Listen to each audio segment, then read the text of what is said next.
Ikaw ba ay nangangarap na balang araw ay maging successful sa business, at yung tipong nabibili mo na lahat ng gusto mo, at mayroon ka ng financial freedom? Kung ang sagot mo ay yes, well, para sa iyo ang video na ito, dahil sa video natin ngayon ay magbibigay ako sa iyo ng 6 na step, kung paano ka magtatagumpay, sa iyong pagnenegosyo. Ang step na ito ay pwede mong sundin upang iyong maging gabay, sa iyong business journey. Kaya kunin mo na ang iyong papel at ballpen at isulat ang mga steps, na ating tatalakayin sa video. Kaya kung handa ka na ay let's start now. Step number 1. Identify your mission. Napakahalaga nito, lalong-lalo na kung ikaw ay nagnanais na maging matagumpay sa pagbibusiness.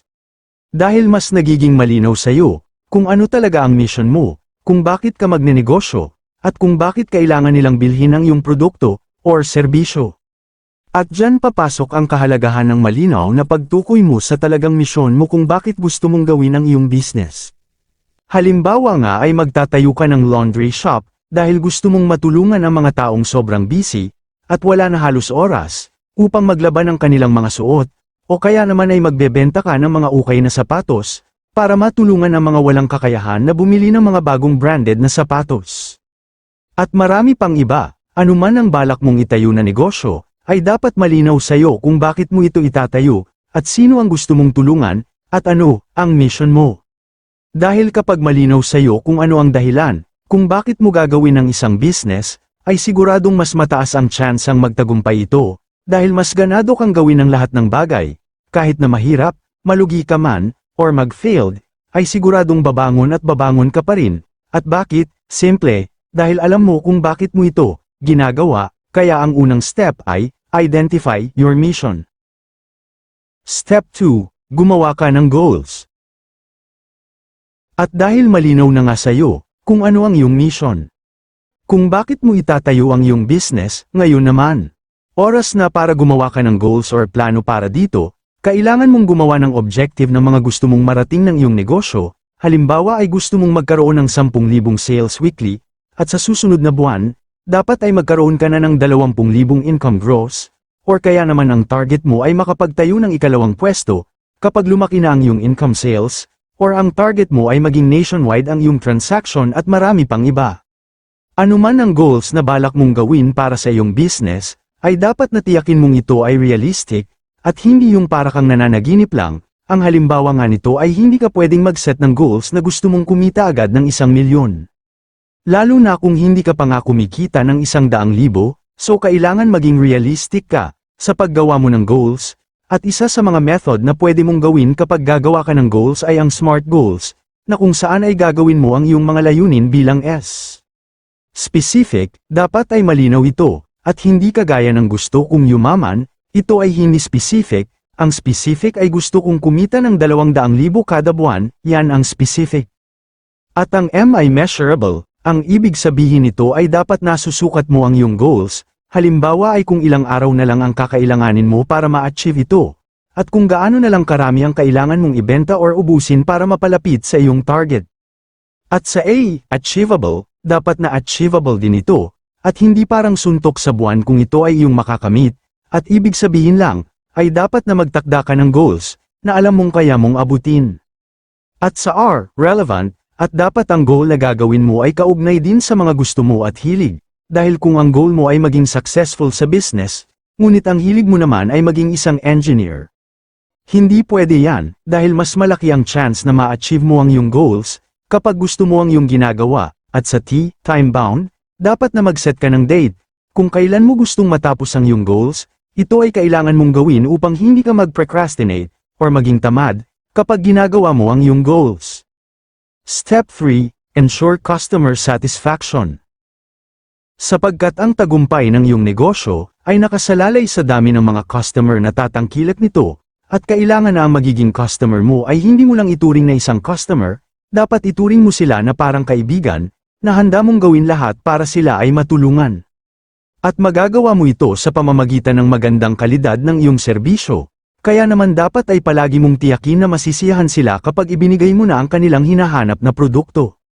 Dahil kapag nasiyahan ng iyong customer ay kadalasang nagiging suki mo na ito, at malamang na ipamamalita pa niya ang tungkol sa serbisyo, at ganda ng product mo, at makakatulong ito para mas lumaki at makilala ang iyong store.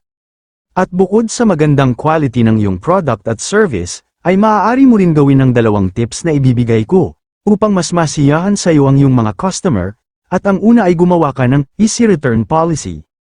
Sa pamamagitan nito ay mas magiging panatag sa iyo, ang magiging customer mo, dahil na mayroon na silang assurance na maaari nilang iparepond ang product, once na ito ay magkaaberya.